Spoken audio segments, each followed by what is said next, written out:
حبايبنا طلاب الصف السادس الابتدائي، السلام عليكم ورحمة الله وبركاته. هنحل النهاردة مع بعض يونت 7 اللي هو الترم التاني، يعني أول وحدة في الترم التاني في كتاب جيم.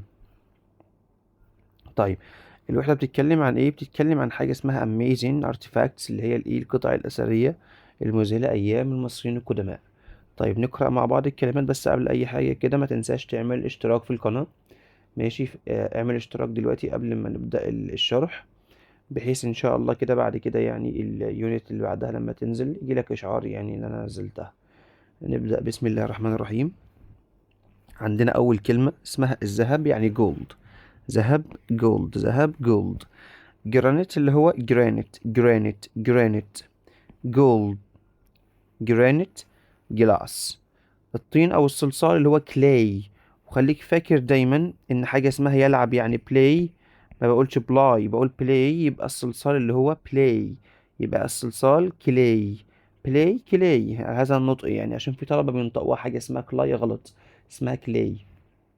الكلمة اللي بعدها متحف التاريخ القديم، اللي هي The Museum of Ancient History. The Museum of Ancient History. الكلمة اللي بعدها بتقول مدرسة ابتدائية، اللي هي Primary School. Primary School. حسنا well، حسنا well. راتب أو مبتل أو حاجة مبلولة يعني هتبقى wet.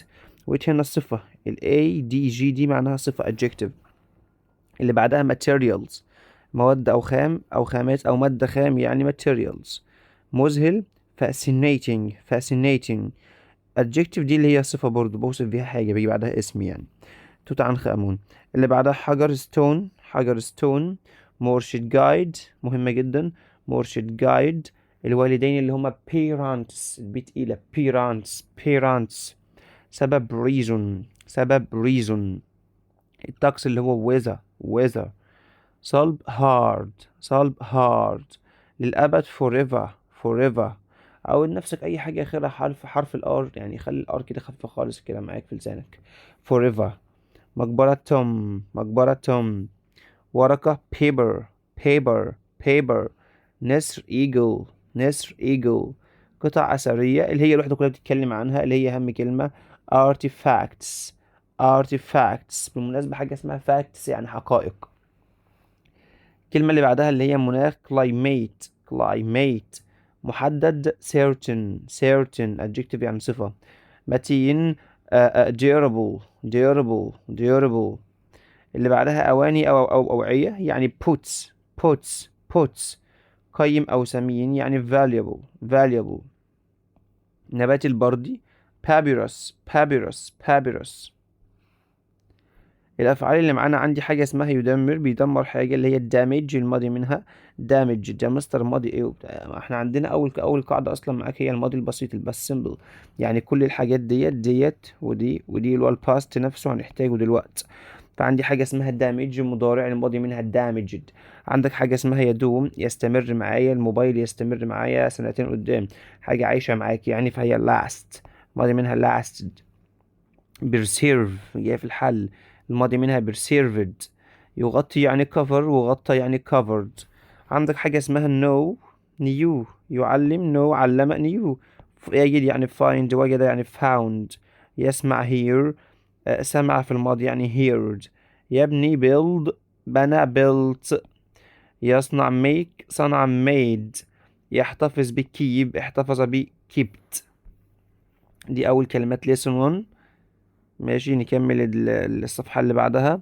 عندك عايز اقول واحد يعني ايه، مع مثلا في سايح جاي مصر، فعايز اقول له مرحب بيك، يعني اهلا بيك في مصر. فهقول له welcome to، تقول اسم المكان اللي هو Egypt. welcome to Egypt، مرحبا بك في مصر.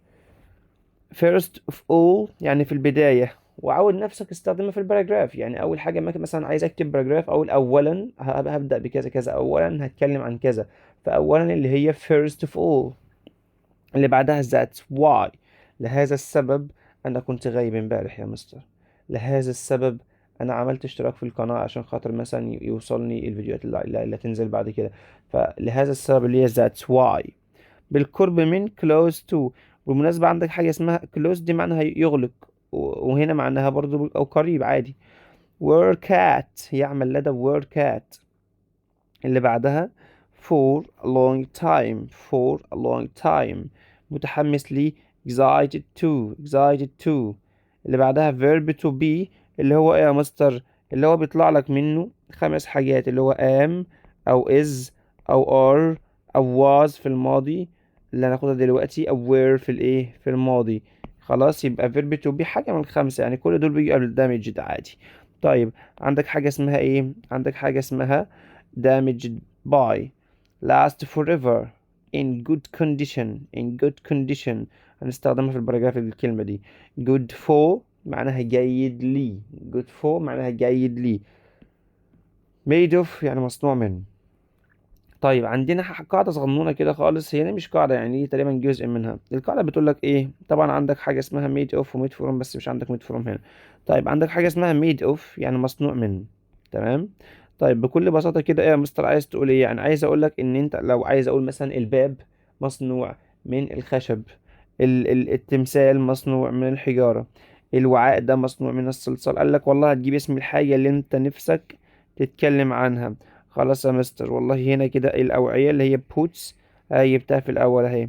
والله لو كانت مفرد هنحط لها إز، ولو كانت جامع نحط لها آر. لا يا مستر، بس البوتس ديت جامع فحطيت لها آر. تمام أوي. طيب قال لك مصنوع من يعني ميد أوف، مصنوع من يعني ميد أوف، وتحط الحاجة اللي اتصنعت منها. خلاص، فأنا عايز أقول برضو البوتس مصنوعة من الصلصال، يبقى ذا بوتس يعني عشان هي جامع حطيت آر، خد بالك. ميد أوف يعني مصنوع من، والصلصال اللي هو ايه؟ الكلاي. طيب الستاتيو اللي هو التمثال، ذا ستاتيو اهو مفرد اهو. خلاص، عايز اقول مفرد خد از، عايز اقول مصنوع من يبقى made of، والستون اللي هو الايه؟ الحجار. طيب يبقى انت كده بكل بساطة از للمفرد، ار للجمع، مصنوع من يعني made of، وتحط اسم الحاجة اللي اتصنعت منها. طيب ايه ده يا مستر الجزئية ديت؟ الجزئية يعني ايه بالعربي كده؟ النقاط المهمة في الدرس، يعني بالعربي كده اللي بتيجي في الحل، يعني بالعربي كده اللي ممكن تكتب بها باراجراف. طيب عندك أول جملة بتقول we have so many artifacts in Egypt. احنا عندنا الكثير من الارتفاكتس in Egypt. مستر أحمد بها ايه؟ مش فاهم يعني، دي ممكن تساعدني في ايه؟ والله بكل بساطة دي ممكن تساعدك انك تستخدمها أول جملة في الباراجراف. قال لك مثلا الباراجراف مثلا يتكلم عن حاجة اسمها الارتفاكتس، القطع الأثرية، حطها أول واحدة. اه احنا عندنا many artifacts in Egypt، وده حقيقة طبعا. الجملة اللي بعدها بيقول لك we يعني نحن نمتلك او عندنا في مصر يعني a hot يعني حار، dry يعني جاف، climate اللي هو المناخ. احنا عندنا مناخ جاف وحار، بيساعدنا اللي احنا preserve. دي جملة جاية في الحل، وشلك بكلمة preserve وحط لك سبيس نقط. فقال لك احنا عندنا مناخ حار جاف بيعمل ايه في الانشنت artifacts؟ بيحافظ عليها، دفنها في الارض فبنحافظ عليها. هي الفكرة كلها ان دي ارض هيت، وجينا احنا ايه جايبين قطع اثريه حطيناها في الايه في الارض، ودفناها لمئات السنين وردمنا عليها، فخلاص كده بقت ارتفاكتس. طيب مستر الجمله اللي بعدها بتقول لك ايه؟ بتقول لك على فكره انا بقراهم عشان نحل عليهم. الانشنت ايجيبشنز المصريين القدماء بنوا البيراميدز، بس بايه بقى؟ مش بالحجاره العاديه، بالجرانيت اللي هي الجرانيت يعني. very hard يعني hard يعني صلب، حاجة ناشفة جدا صعبة تتكسر. very hard and ايه durable معناها ايه؟ صلب برضه، او حاجة بتساوي hard. ماشي، متينة يعني. قال لك الجملة اللي بعدها ال ancient Egyptians المصريين القدماء دول كانوا بيحبوا ان هم يستخدموا الجولد الذهب. على فكرة واحدة كلها بتتكلم عن الذهب. طيب عن الذهب كانوا بيحبوا يستخدموا الجولد ليه؟ الذهب ليه؟ مش بسبب ان هو شكله حلو، لا، بسبب ان هو valuable. يعني valuable حاجة قيمة، حاجة قيمة لها قيمتها يعني. ماشي، لها قيمة. and لا هنا كده last forever بتقعد للأبد، يعني مش بتصدي ولا الكلام ده كله، عشان هيجيلك عليها سؤال برضو، او هيجيلك عليها complete. الجملة اللي بعدها بتقول زي هم استخدموا الكلي اللي هو الصلصال اللي قريب، كلوز يعني قريب، يجي عليها سؤال. استخدموا الصلصال نقط، وحط لك على نقط هنا نقط في هنا كده. ماشي، الصلصال ايه؟ اللي قريب من الريفر نايل اللي هو نهر النيل، علشان يعملوا منه البوتس. يبقى الخلاصة كده هنركز على الكلمات اللي عامل لك عليها سيركل ديت. كلوز يعني قريب، ماشي، هتركز لي عليها. وعندك حاجة اسمها valuable يعني قيم له قيمة يعني. ماشي، والذهب اللي هو gold. ماشي، ويدوم اللي هي لاست. وعندك حاجة جرانيت اللي هو جرانيت. والديورابل اللي هو حاجة اسمها متين، بتساوي الهارد، حاجة برضو ناشفة. وبرسيرف دي أهم واحدة، دي معناها بيحفظ حاجة، بيدفن حاجة، بيحافظ عليها. ماشي، والارتفاكتس اللي هي قطع الايه الأثرية. خلاص. طيب يلا بينا نحل كده. بسم الله الرحمن الرحيم. اول جمله بتقول الرينجز اللي هي الخواتم، والنكلس اللي هي ايه؟ النكلس اللي هو عارف انت العقد اللي بتلبس في الرقبه، هو ده. مصنوعين من ايه؟ والله من غير اصلا ما اعرف العقد والكلام ده كله. الخواتم بتصنع من حاجه اسمها ايه؟ من الذهب. يعني ذهب يا مستر؟ يعني جولد. فخلاص كده عرفت ان هي جولد. الجمله بعدها بتقول لك الويندوز اللي هي ايه؟ الشبابيك. مصنوعه من ايه؟ شباك. يبقى خلاص جلاس اللي هو الزجاج. ماشي. البابيروس اللي هو نبات البردي غلط. والستون يعني استون يا مستر؟ الستون اللي هو الحجر. والجرانيت اللي هو الجرانيت. بالمناسبة نسيت أقول لك إن كلي يعني صلصال، وبلاستيك أنت أكيد عارف إن هو بلاستيك، والبيبر اللي هو ورق. طيب نمبر 3 بتقول لك إن الجرانيت. ماشي. الجرانيت يعني يكون إيه؟ عايز حاجة بتساوي هارد، لسه قايلها فوق. والله المستر قال لي اللي بتساوي هارد حاجة اسمها durable. معناها إيه؟ معناها متين. يبقى متين بتساوي صلب. ماشي. it can be broken مش بينكسر بسهولة. easily يعني بسهولة. الجملة اللي بعدها بتقول الكلوث اللي هو الملابس أو القماش. سوري هنا القماش. والكلي اللي هو الصلصال، والجلاس اللي هو الزجاج يكونوا ايه؟ museums يعني متاحف. أكيد لأ غلط. stones أحجار لأ. ولا artifacts لأ. قطع أثرية. ولا مواد خام. مواد خام يعني materials. اه هي مواد خام materials. طيب الجملة اللي بعدها بتقول we keep احنا. ماشي. بنحافظ على بنحافظ ايه؟ بنحط ايه يعني at the museum في المتحف بسبب ان هي valuable يعني قيمة. الجرانيت اكيد لا، يعني مش هنشيل الاحجار بقى هنا في المتاحف والكلام ده كله. الستون الحجر، ولا الصلصال، ولا القطع الاثرية؟ اه قطع اثرية بتحط في المتحف عشان هي قيم.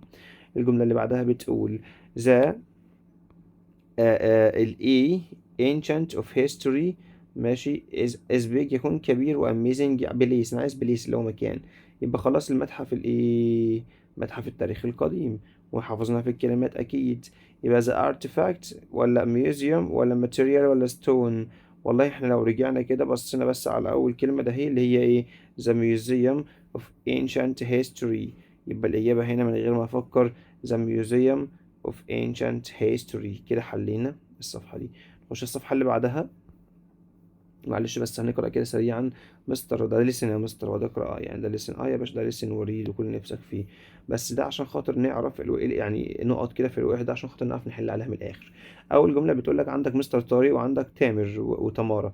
تلاتة بيتكلموا مع بعض. فمستر طارق بيقول لهم أول حاجة، بيقول لهم good morning مرحبا بكم welcome to the museum of ancient history. أهلا بكم في متحف التاريخ القديم. My name is Mr. طارق. أنا اسمي مستر طارق.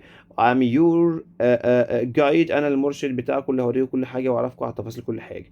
فتامر قال له good morning يا مستر طارق. I'm تامر. انا اسمي تامر. and this is my sister تمارا. دي اختي اسمها تمارا. we are students at Egyptian Eagle Primary. احنا في مدرسه النسر المصري. اوكي. قال لك بعدها and these are our parents. ودولي بابا وماما. فتمارا ردت وقالت له we are excited to learn more about ancient Egyptian artifacts. we are اللي نحن نكون excited اللي هم متحمسين يعني نتعلم أو نعرف عن ال ancient Egyptian artifacts. حلو الكلام حلو الكلام. أما رد مستر طارق قال لهم great what would you like to know؟ عايزين تعرفوا إيه؟ فتمارا قالت له well first of all why do we have so many artifacts؟ احنا عندنا قطع أثرية في مصر ليه؟ فمستر طارق قال لهم بكل بساطة كده that's an interesting question. يعني ده سؤال جميل خالص منك يا تمارا. أول سبب one reason. أول سبب بقى إحنا عندنا القطع الأثرية في مصر إيه؟ قال لك we have a hot اللي إحنا عندنا hot dry climate here في مصر. عندنا الطقس بتاعنا جو حر قوي ودراي جاف. فطالما جافة مش رطبة، الارتفاكتس ديت aren't damaged مش بتتدمر بالكولد والويت ويزر. ما بتتدمرش ما بتبص تحت الأرض لا. This helps to preserve. ده بيساعد اللي احنا نحتفظ بيهم. The ancient Egyptian المصريين القدماء أيضا هنا كده نيو عرفوا في الماضي هوت إن عرفوا مواد خام معينة يعني بيقدروا إن هم يحافظوا عليها لوقت كتير، وقت طويل فترة طويلة. That's why ولهذا السبب خدناه في الحل في الكلمات. They built the pyramids بنوا الأهرامات بالجرانيت very hard و durable stone. فتقوم ترد البنت تمارا ولا تامر؟ تامر رد عليه قال له That's fascinating. ده مذهل. الكلام اللي انت بتتكلم فيه ده كلام كبير قوي. What other materials did they use؟ ايه استخدموا ايه تاني يا مستر طارق؟ ايه المواد استخدموها تاني؟ فمستر طارق قال له they used a lot of glass. استخدموا الكثير من الزجاج اللي بيقعد فترة طويلة برضو. they also used استخدموا كلي الصلصال اللي found موجود من كلوز دي في الحل close the river Nile to make boots. طيب فتامر قال له I also hear that they used a lot of gold. انا سمعت يا مستر على فكرة ان هم استخدموا الجولد في مقبرة توت عنخ آمون. فالمستر طارق قال له yes. The ancient Egyptians like to use gold. المصريين القدماء حبوا ان هم يستخدموا الجولد الذهب. ليه يا مستر؟ because ان هو valuable، قيم له قيمة، غالي يعني. but it's also very durable يعني، بس هو برضه في نفس الوقت خد بالك ان هو ايه، متين، ما بيتكسرش ولا يتطبق ولا الكلام ده كله. when they covered لما هم غطوا الارتفاكتس بالجولد they kept them in good condition. قعدت في حالة كويسة، بدليل اللي احنا سبحان الله عدت مئات وآلاف السنين وتفحر تحت الأرض تلاقي الحاجة زي ما هي، حالتها كويسة جدا. I'm happy about that. It's exciting to enjoy the things that made. انا مبسوط والله من اللي انت بتقوله ده، حاجه كده خلاني مستمتع بالحاجات اللي هم صنعوها. مستر طارق يلا نحل. مستر طارق ورك شغال ايه؟ شغال في السكول. تعال نحل مع بعض كده. شغال في السكول مدرسه، ولا شغال في الميوزيوم، ولا شغال في الهوسبيتال مستشفى، ولا شغال في الورك شوب؟ ورك شوب يعني ورشة، هوسبيتال يعني مستشفى، سكول ولا ميوزيوم؟ هو مش شغال تيتشر، لا هو شغال جايد يعني مرشد، فهو أكيد شغال في الميوزيوم. الجملة اللي بعدها بتقول we have a dry climate. احفظها كده hot dry climate، احفظها. cold يعني بارد، rain يعني ممطر، cloud يعني عاصف. ماشي. اللي بعدها they used استخدموا الكثير من الايه which lasts forever اللي بيقعد لفترة طويلة جدا. الكلي الصلصال أكيد لأ، ده ما يقعدش نص ساعة أصلا إلا لو نشف يعني. الوود اللي هو الخشب لأ، البلاستيك لأ، الجلاس استخدموا الجلاس.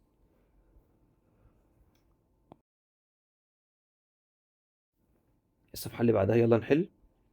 أول جملة بتقول we have many ايه في مصر. عندنا، هو ده لسن كده كده يعني، بس والله مش محتاج ان انت تسمع يعني، انت ممكن تحله بدماغك.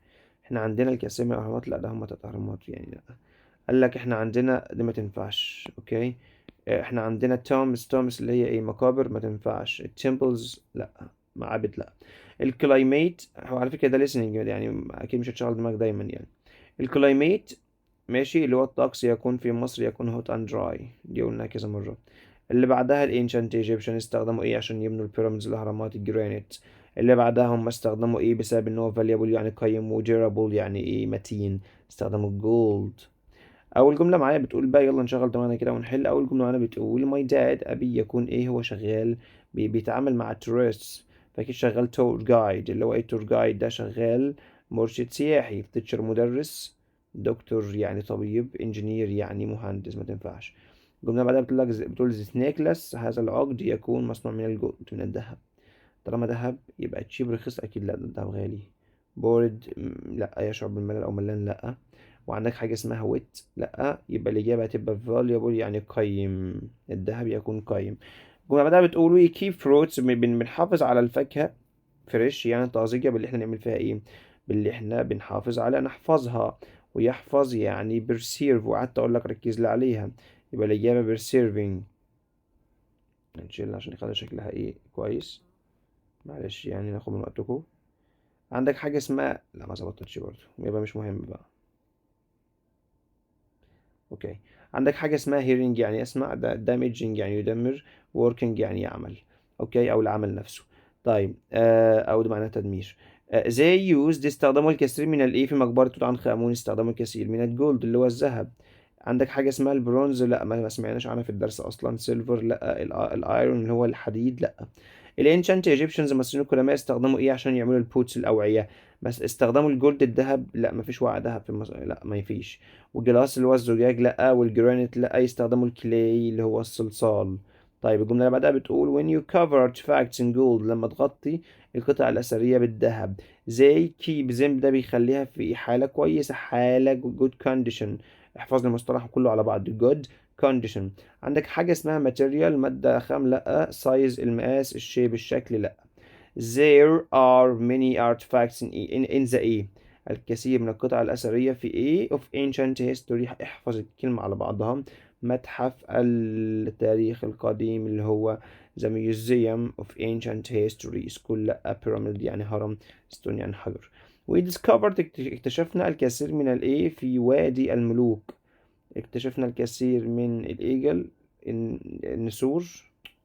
جايدز اللي هم مرشدين، لا الكلوز الملابس، لا ولا توماس المقابر في وادي الملوك. اكتشفنا المقابر.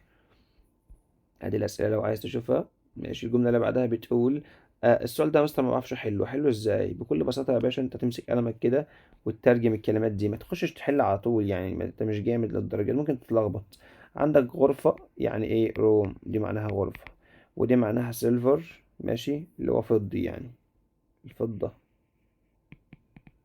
وارتيفاكتس اللي هي قطع أثرية.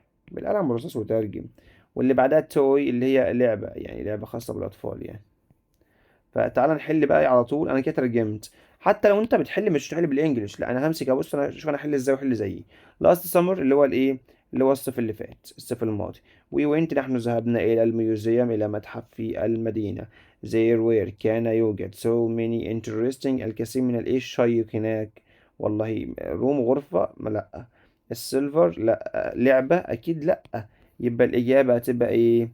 هتبقى artifacts. يبقى دي نمبر 1. اللي بعدها my brother أخويا وأنا كنا بنتمشى حول إيه لما إحنا وجدنا إيه؟ وجدنا إيه that had lots of animals statue. وجدنا إيه فيها الكثير من التماثيل الحيوانات يعني. توي فيها تماثيل. سيلفر ولا روم غرفة؟ غرفة يعني روم. طيب قال لك بعدها first أولا احنا شفنا different statue in gold بالمغطية بالذهب يعني. وإيه؟ والفضة اللي هي إيه؟ اللي هي السيلفر. يبقى السيلفر رقم كام؟ رقم 3. ودي نمبر 2، دي ما استخدمناش خالص. اوكي نقلب. يلا نحل القطعة. أول سؤال بيقول ال people بيقولوا إن there is يوجد الكثير من الجولد. نعود نفسك للقطعة الباسج وترجمها كده كلمة بكلمة. طبعا مش هترجم ترجمة حرفية. البيبول بيقولوا إن there is يوجد، ماشي، الكثير من الجولد الذهب في مقبرة توت عنخ آمون. طيب it's true هذا حقيقي.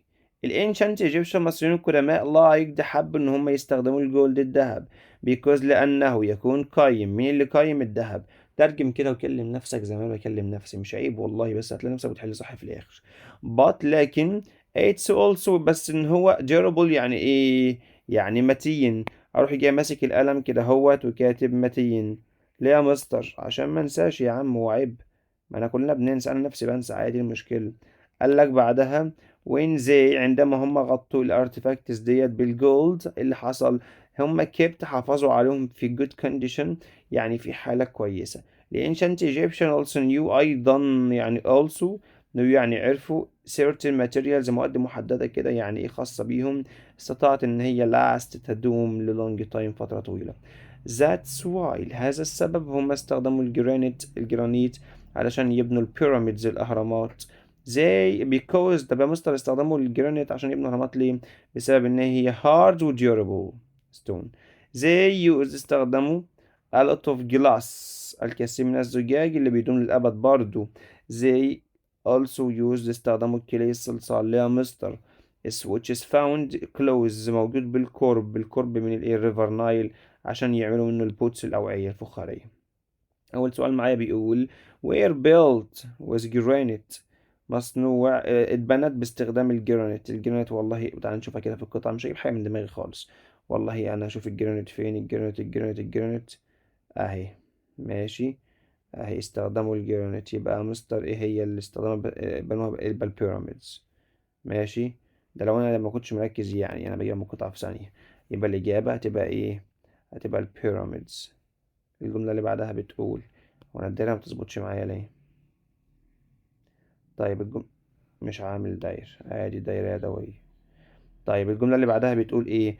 بتقول الاندرلاين يعني الكلمة اللي تحتها خط، اندرلاين يعني تحت خط، وورد يعني هي كلمة. الكلمة اللي تحتها خط اللي اسمها durable معناها ايه؟ معناها متين، يعني حتى كاتب لك عليها متين فوق اهي. خلاص، متين. يبقى الإجابة ايه؟ متين. تشيب يعني رخيص، ويك يعني ضعيف، سمول يعني صغير. يبقى هارد. هارد معناها ايه؟ معناها صلب. اول سؤال بيقول لك واي يعني لماذا. ديت في الماضي المصريين القدماء حبوا ان هم يستخدموا الجولد. بالعربي كده كانوا بيحبوا يستخدموا الجولد ليه؟ والله كل اللي انا بعمله هوت انا عندي هنا كده like to use gold because it's valuable. يبقى انا الاجابه اهي، اخدها انزلها تحت. مستر لسه يكتبها، اكتبها لك يا باشا، ايه المشكله؟ because. وعود نفسك اكتب كلمة سيب مسافة اهي 8. سيب مسافة يعني عشان خطك يتقرأ بس، مش سيب مسافة اللي هو كل كلمة لوحدها. ماشي. يبقى هنا كده أول سؤال حلينا. السؤال اللي بعده what did they cover their artifacts with. كانوا بيغطوا الارتفاكتس القطع الأثرية دي بإيه؟ والله ممكن أهي they cover the artifacts with gold.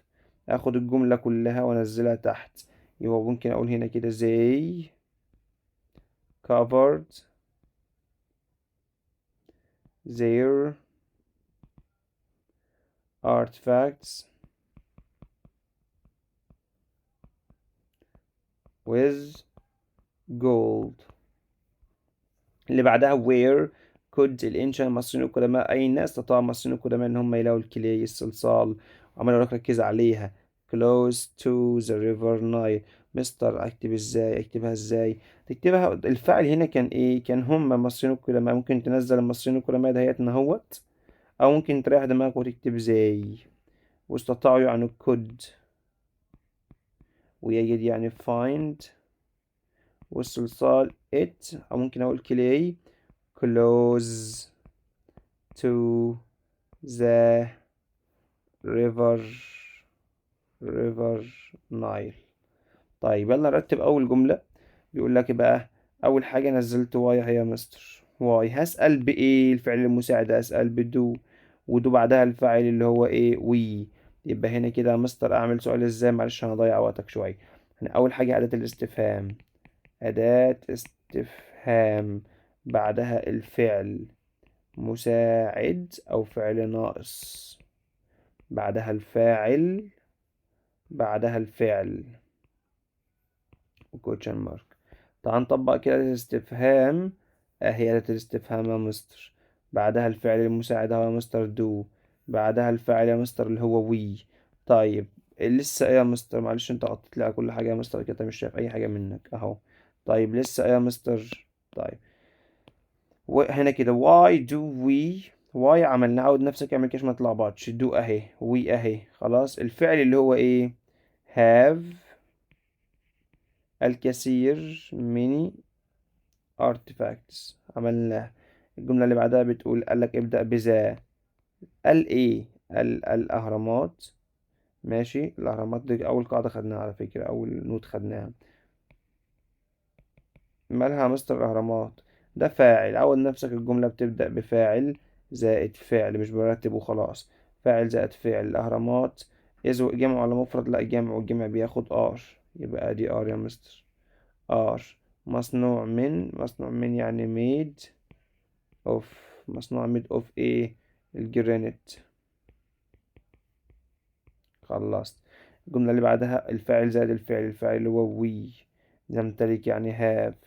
نحن نمتلك ايه بقى؟ hot. وعشان بعدها الكومة الجميلة دي كده اهي. a hot a dry. dry a climate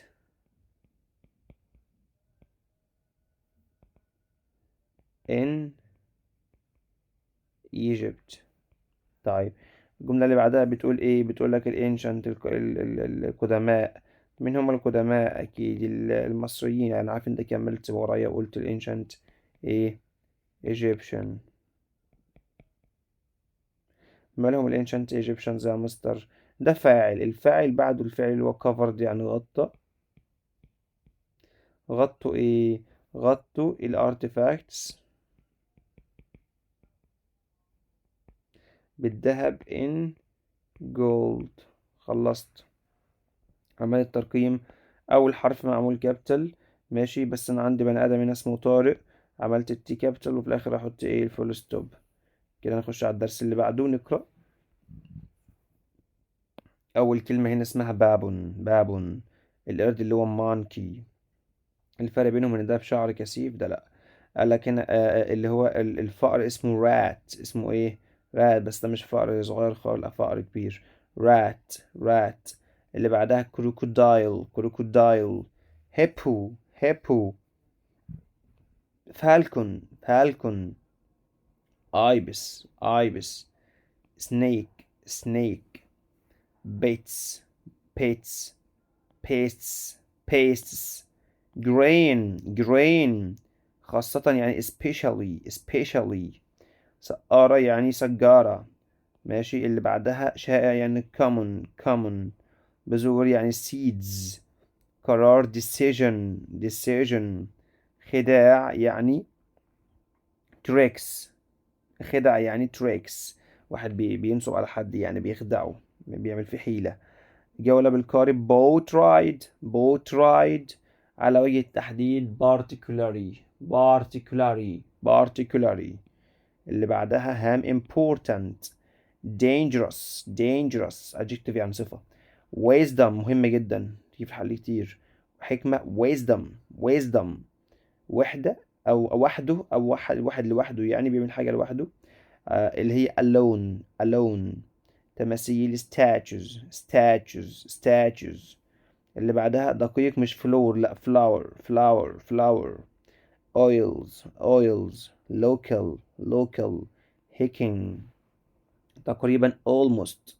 mice جمع mouse. mice. popular. popular. mummified. mummified.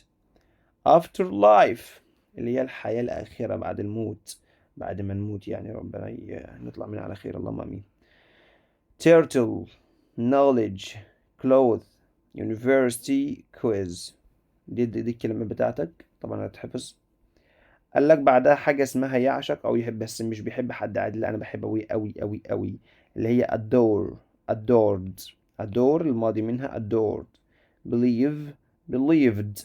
produce. produced. kill. killed. mummify. mummified. love. loved. clean. cleaned. need.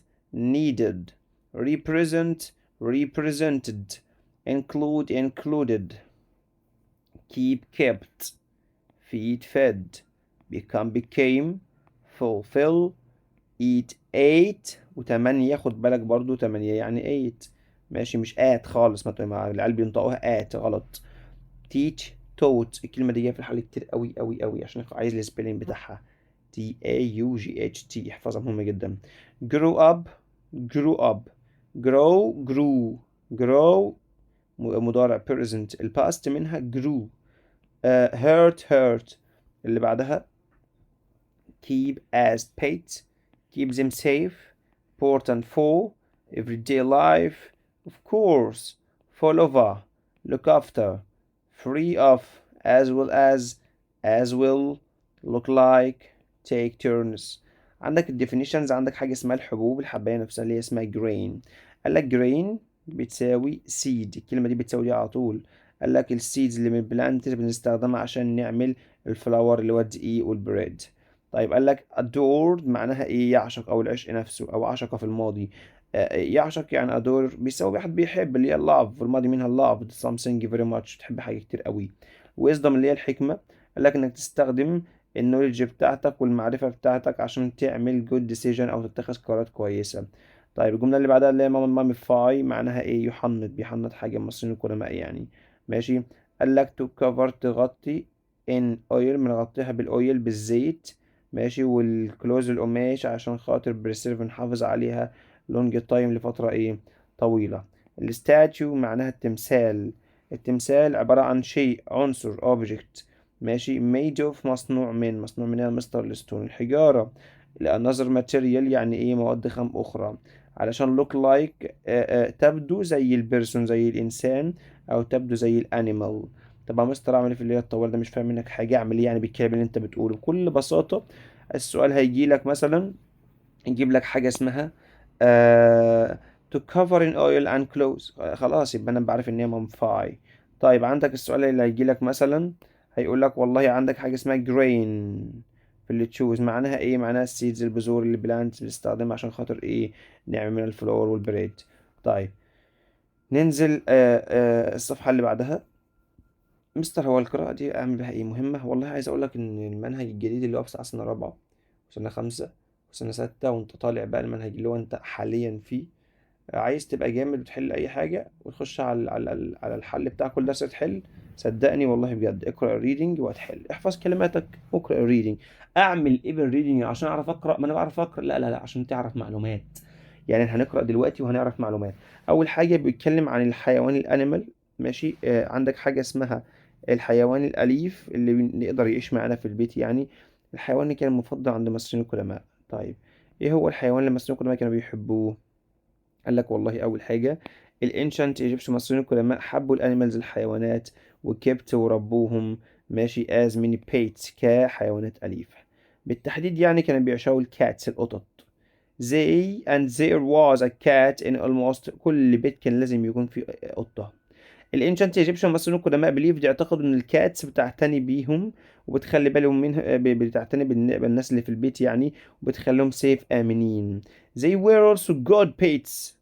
القطط كانت حيوانات أليفة بس جود كويسة. ليه؟ بسبب إن هي clean themselves، بتنظف نفسها بنفسها يعني. and kept the house، وبتخلي الهاوس دي اللي جاية في الدرس في الحل، بتخلي الهاوس البيت فري، مفيش فيه أي بيت زي الرات، زي الفئران. يبقى كده بالآخر كده بتطرد الفئران. طيب والسنيكس اللي هي الإيه؟ اللي هي التعابين. This was particularly important، وده كان مهم للفارمرز، الفلاحين who produced a lot of grain، اللي بينتجوا الكثير من الحبوب عشان خاطر الفئران ما تاكلهاش. the mice، الفئران دي مش ما كانتش بتاكل الجرين بسبب ان الكاتس، القطط، اكلت او كانت بتاكل الايه؟ الرات. مستر معلش، اطلع ايه بالليله كلها من القطعه دي؟ تطلع بحاجه واحده بس كده، هي جمله واحده، هي اخر سطر. ان القطط اللي هي الكاتس كانت بيتس، حيوانات اليفه ماشي، وكانت بتعمل ايه؟ كانت بتطرد الراتس. النص اللي بعده ده ما شفتوش في الحل بصراحة، بس هنقراه سريعا. as well as بالإضافة إن الكاتس يعني كان في عندك حيوان تاني، الناس أيام زمان كانوا بيربوا المونكز اللي هي الإيه؟ اللي هي القرود، والبابونز اللي في الصورة دي اللي هو شبه القرد. بعض الناس even kept كانوا بيربوا الكروكودايل والهيبوز واللاينز، كان كل ده dangerous، كان حاجات خطيرة، وكان من الصعب إن أنت تعتني بيهم. they weren't popular pets، ما كانتش أصلا منتشرة أيام زمان الحاجات دي، بس كان أشهر حاجة هي الكات عشان تكون عارف يعني. طيب السؤال بيقول لك هل المصريين القدماء كانوا بيربوا البيردز ديت، الطيور، كبيتس از ويل؟ احتفظوا بالطيور دي حيوانات أليفة؟ تعال نشوف. قال لك هم عملوا كده. المصريين القدماء حبوا البيردز برضو، وخاصة الفالكونز اللي هو الايه؟ اللي هي النسور، كانوا بيحبوها، بس دي بيردز طيور. والايبس اللي هو حيوان ابو منجل اللي هو او منقار طويل ده اهو. خلاص كانوا بيحبوه جدا. وكان ده كانوا بيعبروا عن الحكمة. يعني ايه حكمة؟ قال لك they were thousands، الآلاف من الماميفايد ماشي، الموميات المحنطة لأبو منجل، كانوا بيلاقوا مدفونة كتير جدا. all these pates were all important، ما كانتش مهمة للمصريين القدماء في الحياة اليومية بس. ده على فكرة دي في الحل. they were also important، كانت مهمة في after life، للحياة بعد الموت، مفكرين ان هم يعني هينقذوهم بعد كده بعد ما يموتوا يعني.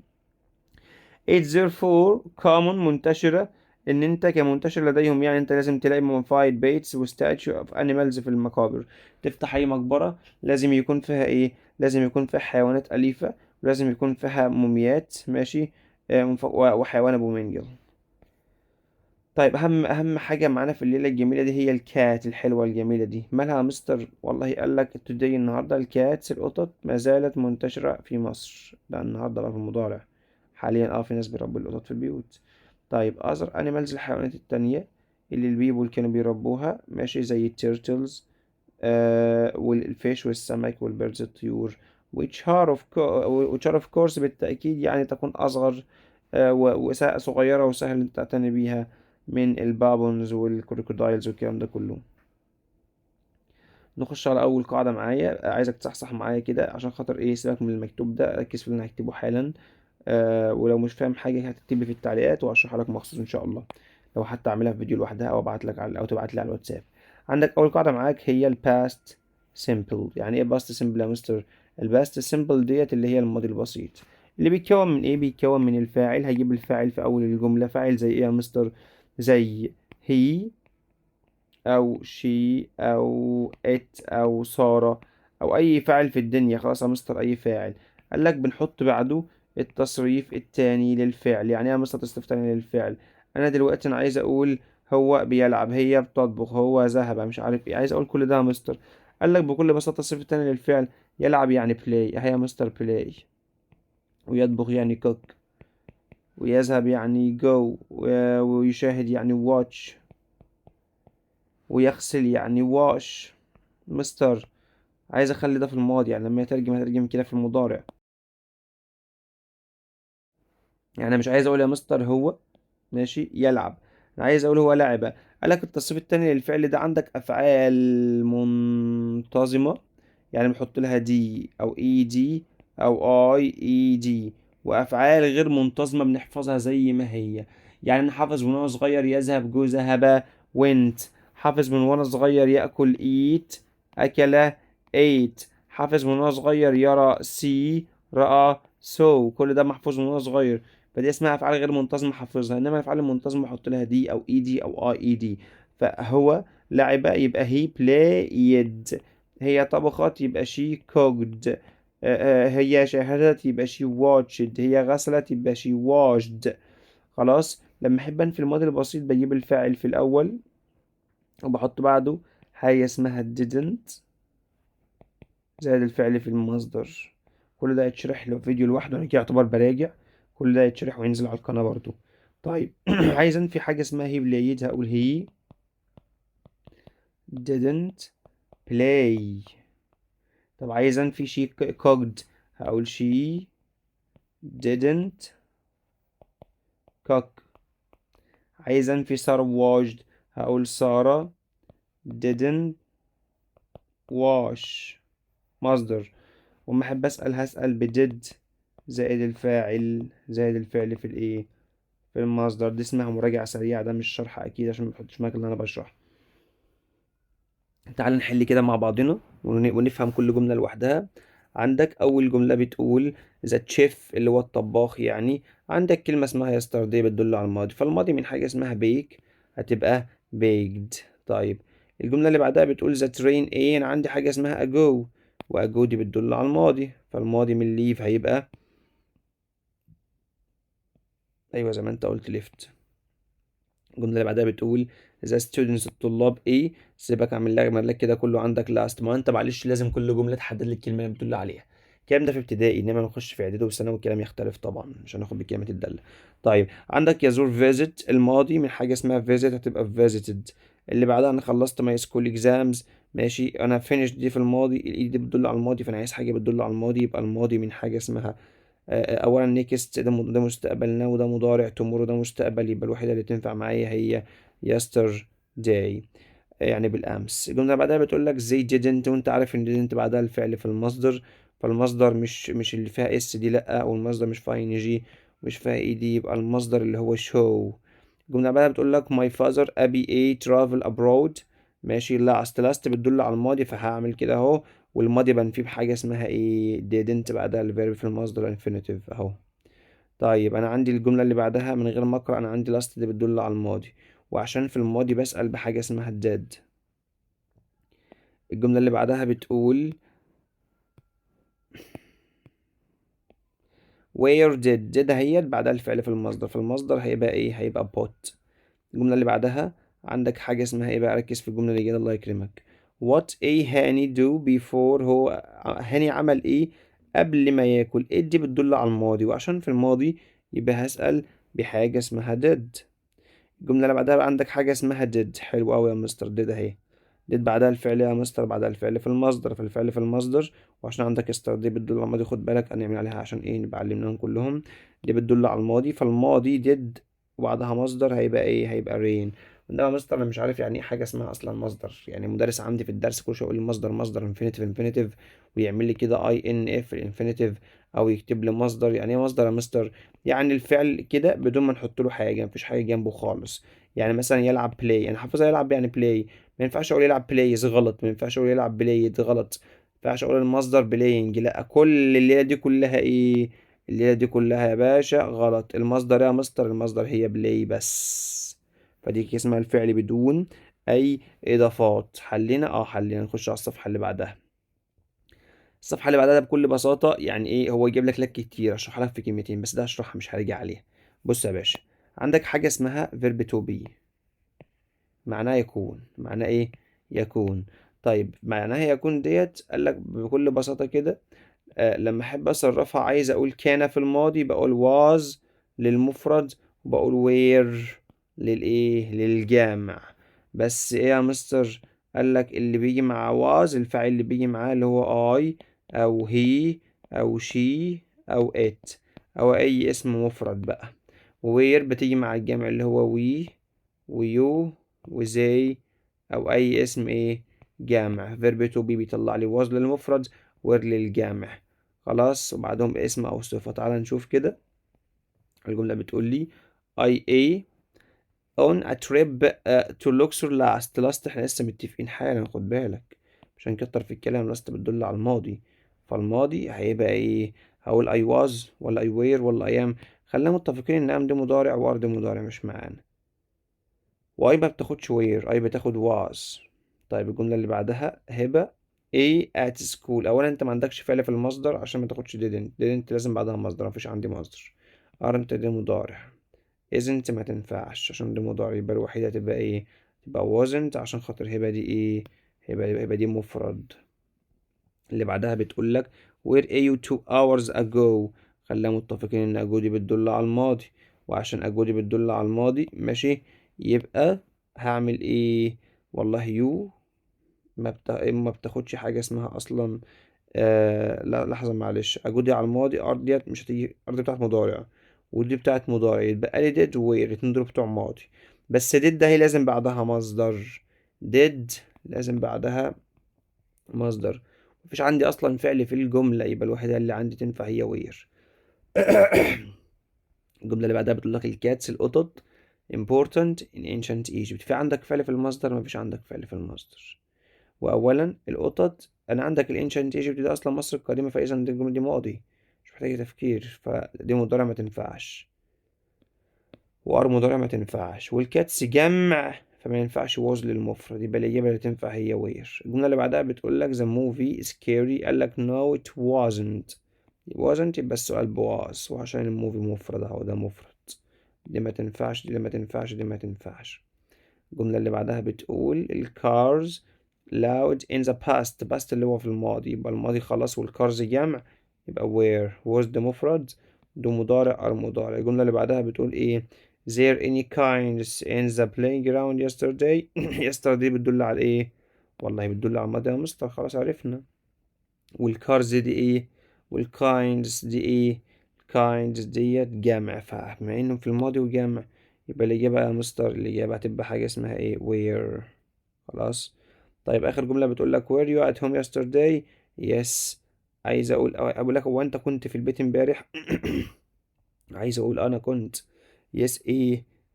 yes I was. wasn't ما تنفعش عشان wasn't دي نفي، و yes دي إثبات. طب يو ايه؟ هو بيقول لي انت كنت، هقول ايوه انت كنت غلط، يو ما تنفعش، يبقى الفعل هو اي. الصفحة اللي بعدها بتقول لك أول سؤال بيقول لك are very strong birds. طيور قوية جدا. حلو أوي، طيور قوية جدا. ancient Egyptian loved them. أولا ده تشوز مش استماع. طيور قوية جدا المصريين القدماء كانوا بيحبوها. الهبو ده مش طائر خالص، ده فرس النهر، وده حيوان وده حيوان برضو، يبقى الإجابة هي الفالكونز. اللي بعدها الفارمرز الفلاحين في مصر القديمة أنتجوا الكثير من الإيه، من البيتس الحيوانات الأليفة، ولا الأيرون اللي هو الحديد، ولا الجولد اللي هو الذهب، ولا الجرين اللي هو الحبوب؟ لا، أنتجوا الكثير من الحبوب. خلاص. الجملة اللي بعدها بتقول ايه معناها استخدام knowledge المعرفة عشان تتخذ good decision، يعني قرارات ايه كويسة. يبقى الإجابة تبقى wisdom اللي هي الحكمة، دي معناها حبوب ما تنفعش. statue اللي هو ايه؟ تمثال. فالكون اللي هو النسر. بس هل هو ايه القطط؟ هي حبتهم very much، يبقى يعشق، عايز حاجة بتساوي love اللي هي adores اللي هي ايه يحب، hate يعني يكره، وkill يعني يقتل، اللي دول معناها يمثل او ينوب عن.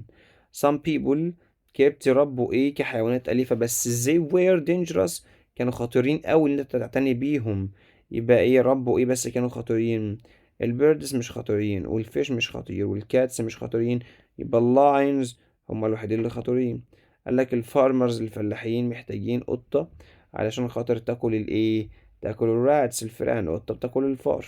اللي بعدها الانشنت ايجيبشن المصريين القدماء عائلتهم لكي يحافظوا عليهم لفترة طويلة كانوا بيعملوا لهم ماميفايد يعني بيحنطوهم. represented يمثل او ينوب عن. كليند يعني نظفة. كيلد يعني قتل. الايجيبشن ميوزيوم المتحف المصري مليء بالايه بالبيتس يعني حيوانات أليفة، ولا مليء بالبس، ولا مليء بالتريكس الحيل ولا الخدع، ولا التماثيل statues؟ قال لك الفالكونز اللي هو النسور. موميفايد يعني حنطة. أو افتر لايف الحياة الآخرة، الحياة الآخرة. والستاتيو اللي هي التماثيل.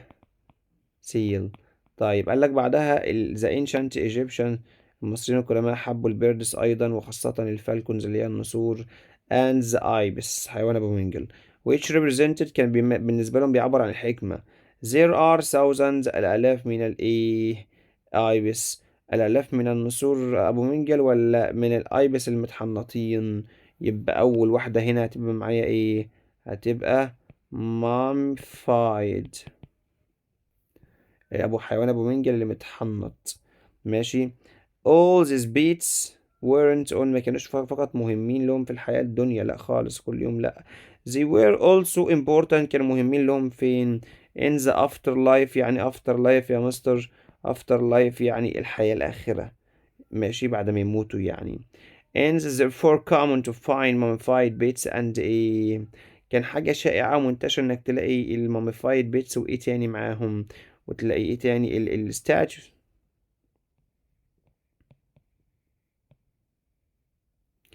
ترتيب الجمل قال لك حاجة اسمها الانشنت، انت قلت لي الانشنت ايه؟ الانشنت ايجيبشنز مصريين القدماء. ماشي. طبعا ايه اختصارا للوقت مش هكتب عشان خاطر ايه انا اعتبر هعمل لك ايه، هرقم لك وانت بقى بكتب عندك في الكتابة وايا كان عشان خاطر نحس ان الفيديو طول مني جامد. المصريين القدماء ماشي الانشنت ايجيبشنز عملوا ايه؟ كبت اللي هي الفعل، ربوا ايه؟ ربوا مني الكثير من الانيمالز as pets كحيوانات أليفة.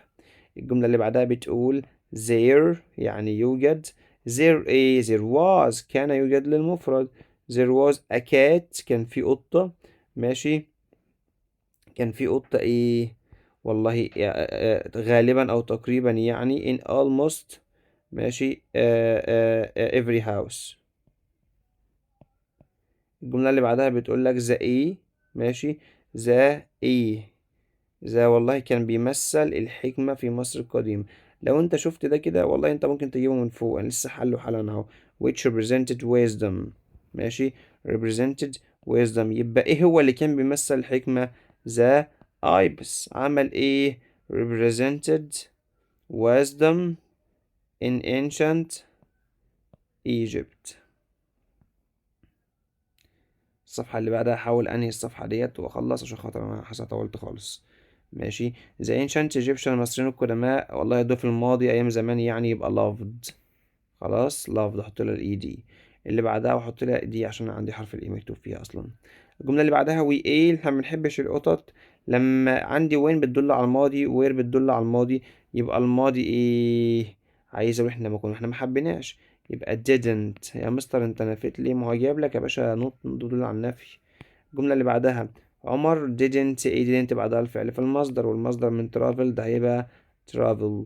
اللي بعدها tombs في المقابر في مصر القديمة verb to be بيطلع منها was أو were في الماضي، وعشان مصر القديمة دي في الماضي يبقى هنا كده ايه tombs دي جمع، يبقى where كانوا. قال لك there snakes in ancient Egypt verb to be ماشي بيطلع منه was أو were للماضي عشان ancient Egypt في الماضي.